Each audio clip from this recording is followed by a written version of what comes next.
Welcome to Acquisitions Anonymous. Today's episode is a deep dive into a CBD and related products store in Texas. It's up to you to decide if you think we liked it or we hated it. I will tell you, it's one of those two things. Thanks again to our sponsor today, morenow.co. And here's the episode. Hey, today's sponsor is More Now, and you can find them at morenow.co. And they are friends of the podcast. Greg and his partners there. They specialize in helping businesses of all size build overseas teams made of folks that aren't just your standard VAs, but are above and beyond in terms of experience, seniority, and all that kind of stuff. So looking at my notes here, they do all kinds of stuff, accountants, supply chain managers, operations. So everything from specialized individual contributors up to directors and above, all located offshore, and really a good resource for small businesses and businesses of all size trying to build out their teams, especially in today's super tight labor market. They'll go and help you find talent across the globe. Definitely encourage you to check out morenow.co. Greg and his friends have been great partners to the podcast and are really part of helping us grow this. So go check them out, morenow.co. Tell them that Acquisitions Anonymous sent you. Thanks. All right. Good morning, guys. We've got another banger deal. Let's do this. Mills, so you're going to read it and I'll pull it up here on the screen. Yep. This is on bizquest.com. First lines out of the gate, price drop. That's when you know it's either really good or really bad. It's usually really bad. I hate to break it to you. But this is an established herbal and CBD shop in Central Texas. It says the business is poised for growth, and it is a hot listing on BizQuest right now. It's in Temple, Texas, and they're asking $175,000 for this business. Gross revenues of $257,000, and the cash flow, which they define as sellers' discretionary earnings, is $96,852. They don't list any EBITDA. They say there is $40,000 of inventory included in the asking price, and $5,000 of furniture, fixture, and equipment, FF&E. It's interesting. The listing agent on this kind of jumps out at me, is a guy named Blake Sawyer, and he is an attorney. It's Blake Sawyer Law Firm. So this is a lawyer broker. You don't run into that every day. The business description: this is an established business. It's a hidden gem of Bell County with specialty herbs, house-made teas, and high-end CBD products. It's truly one of a kind. I feel like I see, 10 of these every day just on my way to and from work. So maybe it's one of a kind in Bell County, but I'm going to try and withhold judgment. Beautifully designed and brick and mortar store, as well as fully functional e-commerce site with registered domain name and lots of potential for growth. Annual increasing revenues with over 70% increase in 2021. Located in Central Texas, close to a major hospital and VA healthcare center. That is actually interesting. With low rent in a highly trafficked intersection, makes this an ideal location for both established customers and new business. The price includes the proprietary tea blend recipes. I just can't help myself. I feel like tea is like a euphemism here, but it's like a coffee shop, right? Yeah. Yeah. The majority of products are organic, and vendor introductions will be made as a part of the transition and training. This is a great opportunity to purchase a business poised for growth. Current owners are happy to assist in onboarding and ownership transition to ensure the store success. Representative has store and inventory experience and is happy to answer any questions. I'm not sure what that means. This guy, the broker. Contact the representative for an NDA. And there's his email. Business has been around for about 7 years. They lease 1,000 square feet of space. They don't tell you what the rent amount is, but their lease expires May 31st of 2024. So you've got, not quite 2 years left on the lease. It's a single-story business plaza that they're located in, major street with high traffic. Rent figure does not include insurance, maintenance, or taxes, so it's a triple net lease. They do have their website here, Hemp and Herbs. Well, is that their website? They want you to sign. That's their website. Here, I'll pull it up. hempandherbsllc.com. Are you over 18 years of age? CBD, essential oils, Yes. and herbs. Interesting. Bill, you can do some analysis on this ecom here in a minute, but market outlook and competition. The pros: well-established business with loyal customer base and rewards program, carries higher quality products than other stores in town, continued annual revenue growth even after competitor opened a store in the same business park. That is terrible. Con: expanding market and paid advertising could increase revenues. Expanding marketing. That's not a con, but that's okay. Let's see. The reason for selling, they say that the owner has health issues, and the business operations are straightforward with commonly used business software. Seller will assist with training. Seller financing is unavailable. That's pretty much what we got on this one, other than the website, which is kind of funny that they put it up there and they still want you to sign an NDA. It's always ironic to me, and there's lots of ways to get unhealthy and sick, but you own a business that is all about CBD is the way that you're going to get healthy and live a longer life, and then the owner is selling because unfortunately they have health issues. It's like, okay, well, the irony of placebo is not lost on me in this situation. So I actually don't hate this one. I'm just kidding. I hate this one. What? You don't like the fact that somebody selling the same exact crap is in the same exact shopping center as them? Does that not bother you at all, Bill? You think that's a good deal for them? I mean, the fact that this thing opens with price drop, this reminds me of something that Website Closers, the broker, does. Every Saturday, they send an email that says Saturday fire sales. And it's like all businesses that aren't selling. Like, you do not want to buy a business in a fire sale. Like, this is not what you're looking for.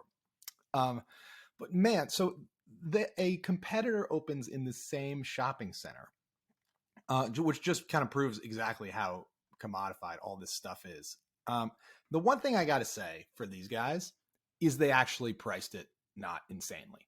So assuming it actually does $100,000 of cash flow and has $40,000 of inventory, which is included in the asking price. The asking price is $175. So take, if that includes inventory and assume the inventory is selling and moving through, and that's actually worth something, right? They're asking $135 for 96 in cash flow. I mean, it's a little over 1 times. So I still don't think I want to own this CBD shop in Temple, Texas, but at least you got to hand it to the lawyer who usually you got a lawyer broker. You should run the other way because they don't know at all what is market. You got to hand it to lawyer broker Blake Sawyer in this case for pricing it at 1.2x or something. So wait, am I reading this wrong? It says cash flow is 96,000. They're asking 175 in the listing that I'm looking at. Am I looking at something wrong? Yes. We're subtracting out the inventory. Oh, these tea things are not worth anything. Okay, that's fine.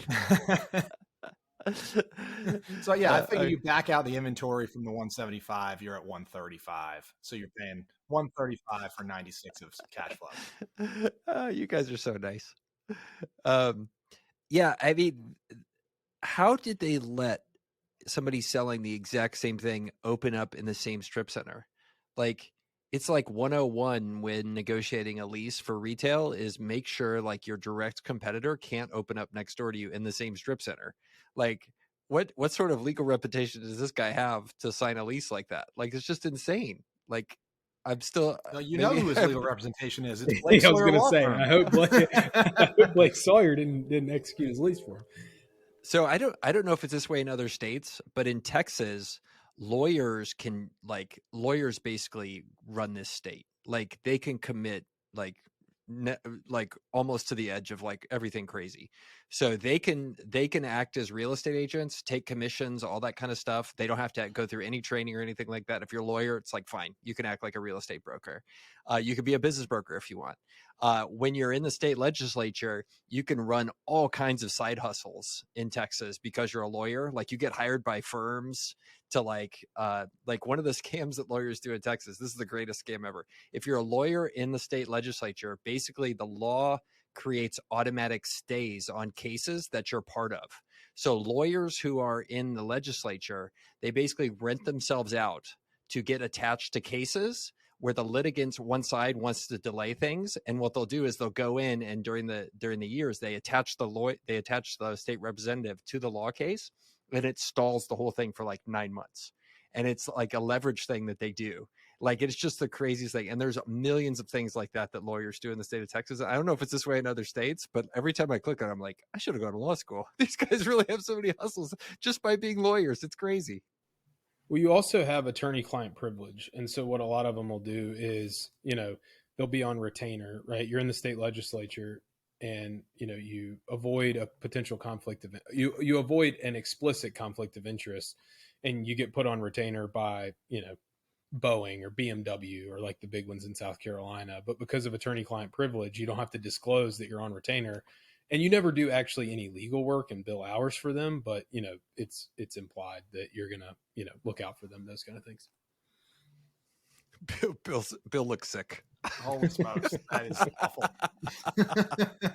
Let's talk about CBD though, because like this business has two major strikes against it to me.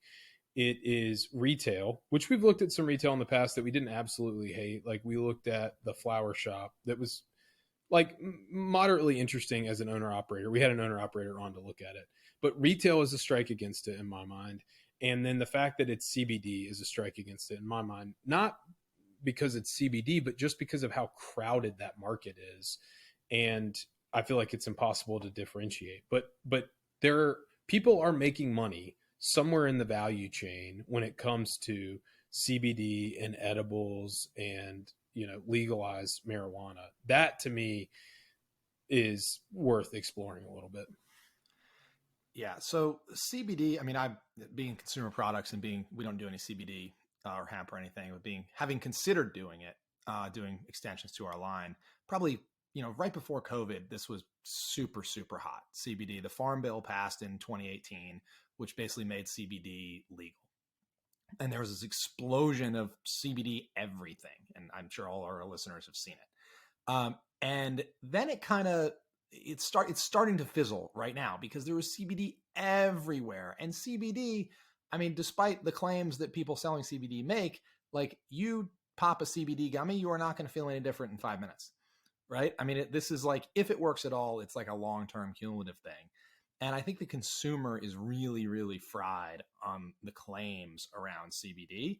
And I think the CBD bubble is popping right now, at least from the folks that I talk to in consumer products. In fact, there are a lot of CBD brands out there that don't even say that CBD is in their product because they think it confuses their messaging, and the customer is so exhausted of hearing about it. So this to me would be like, you're not even buying in at the top, like you're buying in on the decline or the reset or the shakeout of the CBD industry right now. So that would concern me a lot.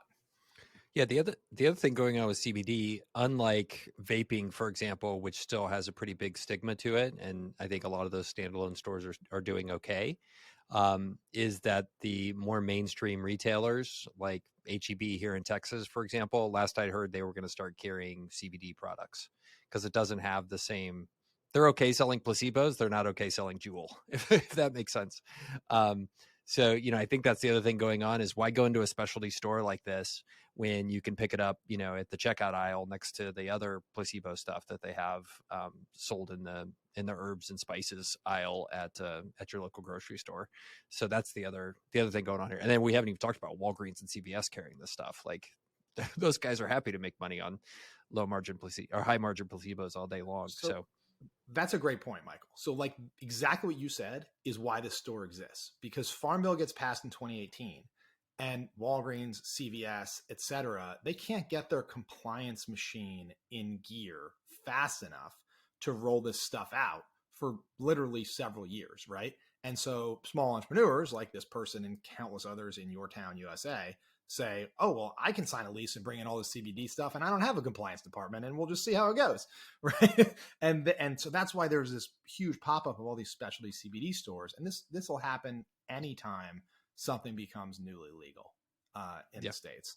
You kind of have this proliferation of mom and pops while the big guys' compliance departments and the big machine moves into motion, and then it rolls out everywhere and like most of those guys die. And you're exactly right, Michael. That's where CBD is right now. Yeah. Bill, what's happened in e-commerce in this space? Because I feel like it's been like a huge flash in the pan as well. But it seems like it's maybe a better place to sit in the value chain than retail CBD. If you have a brand, right? if you have some kind of differentiation other than just we're in the strip center down the road. Yeah, so CBD and ecom occupies this kind of weird corner, and if people will go back and listen to our episodes on firearms businesses, there's actually a lot of commonalities because despite being legal for 4+ years now in the States, the platforms, the Amazons, the Facebooks, the Googles, all the people that you can pay for advertising to attract consumers are still not on board with CBD. They do not distinguish it from marijuana, which means that if you own a CBD brand, you cannot advertise on Facebook. You cannot sell the product on Amazon. You cannot buy Google ads on any CBD related terms. So you have a real challenge attracting customers unless, as you said, Mills, you've got some kind of differentiation. You got some kind of captive audience, maybe a celebrity, et cetera. At the beginning of CBD and ecom in 2018, 2019, there was this explosion of consumer demand. So there were all these organic searches, right, on Google that you could just try to rank for. You couldn't pay for clicks, but you could try to rank for. And there was this flood of demand of people looking for CBD content, for CBD products. And that was such a strong tide that it overcame some of the fact that there was no paid acquisition at all. That tide has substantially receded, right? The demand, the search volume on CBD keywords is through the floor. So now you have kind of not a ton of organic consumer demand and also no way to stimulate it because the platforms won't let you, and a very crowded market.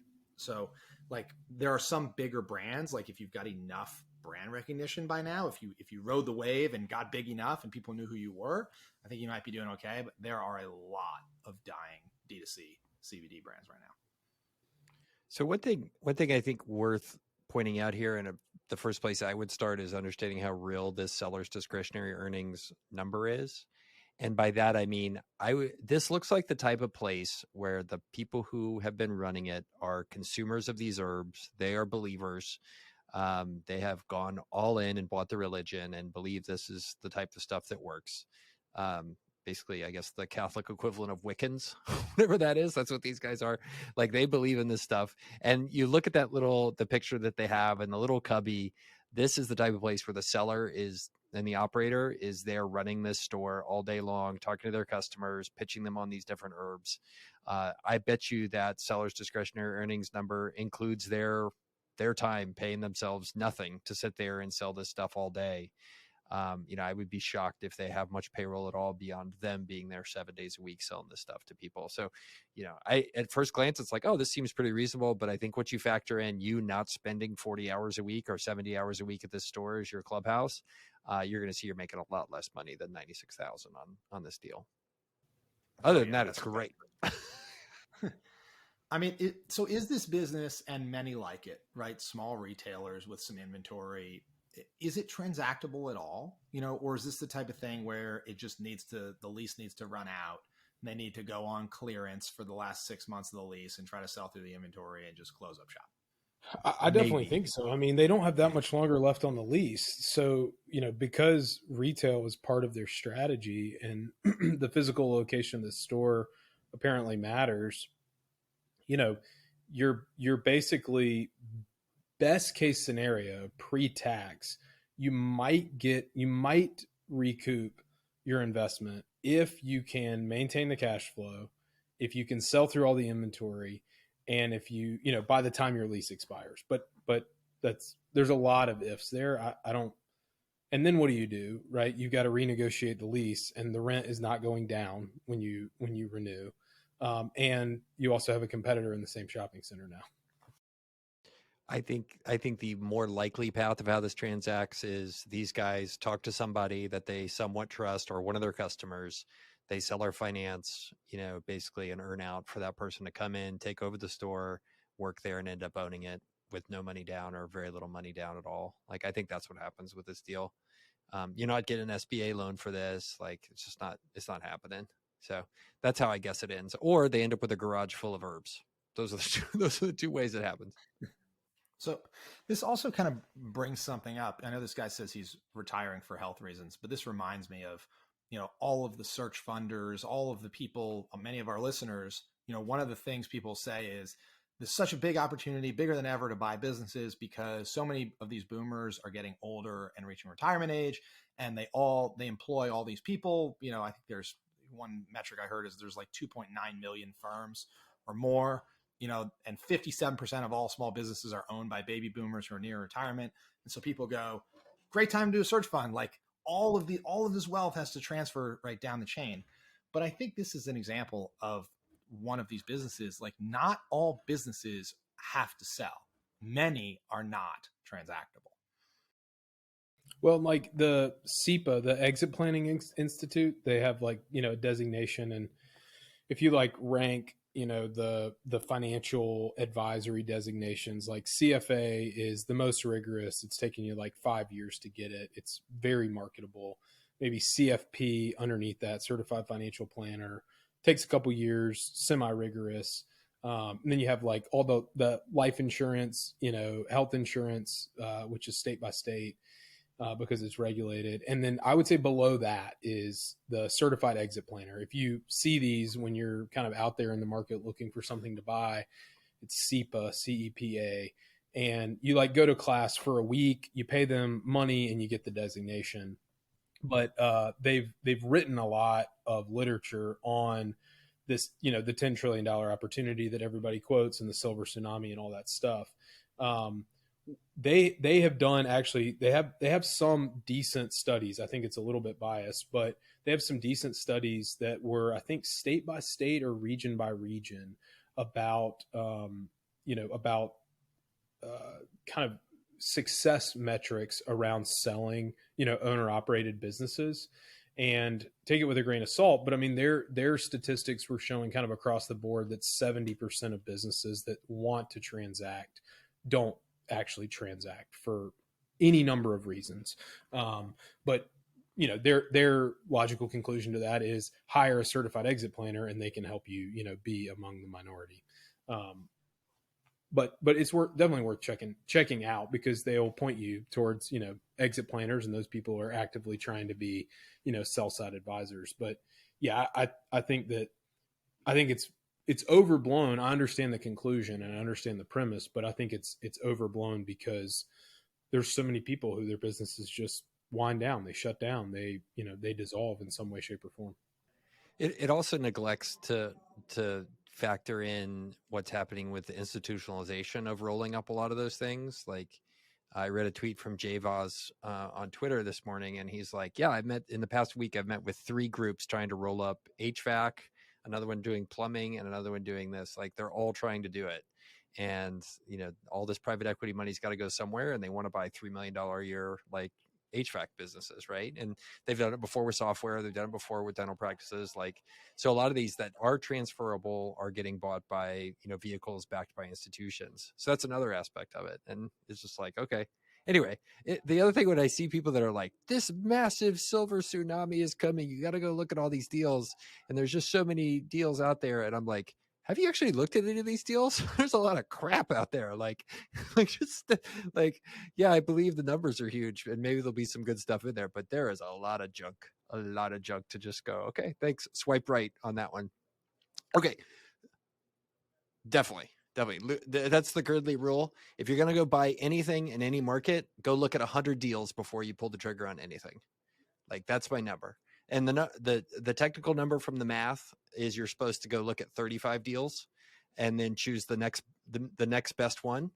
The best one that comes along at that point. The math shows that it's a very sexist rule done by mathematicians in the 70s or the 60s called the how to hire a secretary problem. Have you guys heard about this?